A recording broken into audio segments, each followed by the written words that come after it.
So here's 3 reasons that I am 60 and single. First of all, I divorced on year 29 of my marriage. I left at 54, 6 years ago, so I'm still single. Secondly, when you're meeting guys now, they jump to conversations that are way more intimate than what I desire to be in getting to know you.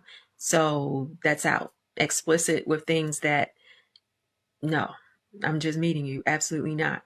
Then they want to ask you questions and make you feel like you want to interview. Like, what do you do? What do you like to do when you're not working? What do you like? Maybe it's just me, but I don't like to feel like I'm being interviewed for the role, interviewed for the job.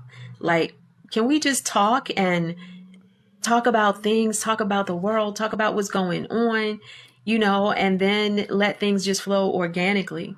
But as far as the succession of questions, making me feel like I have to answer the questions correctly to be chosen, I'm not on that time. I'm just not about that life. I'm just not going to do that. Let's just talk. And then I say, oh, I painted this, or I made this, or I went here. Let's just talk. Let's just let it flow. Can we get back to being organic in conversation, please? All right, Miss Lady, young lady. All right, you are actually in a different time zone right now. Okay, you obviously been out of the dating game for a while.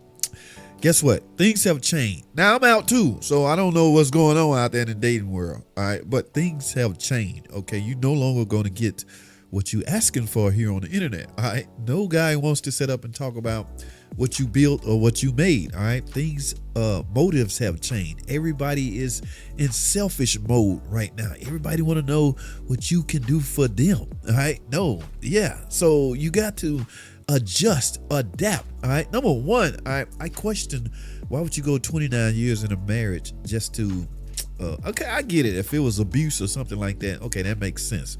All right, but you expecting to start over and go the same route you did to get where you are now, it's just not going to happen. In my opinion, you are going to be in a different age group. What you're looking for perhaps will be between 65 and 75. All right, that window right there, that tender spot. That's that I'm tired of playing spot. That's that I'm done with all this foolishness spot.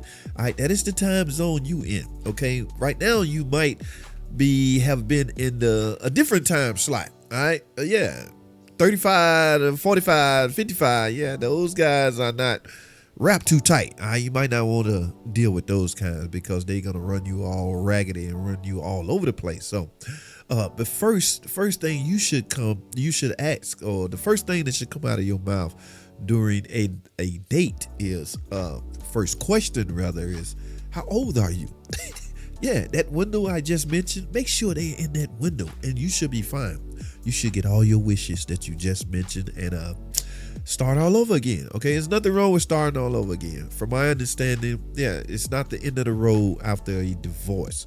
Again, I don't know. I don't plan on ever knowing, but from what I hear, people start over all the time. You don't have to grow old alone. Okay, so if that's your mission to find another soulmate, I applaud you, and I applaud the way you're going about it. I just think you're not fully educated how to get where it is you need to go. All right. The why is, no, stay away from that. All right, I gotta go.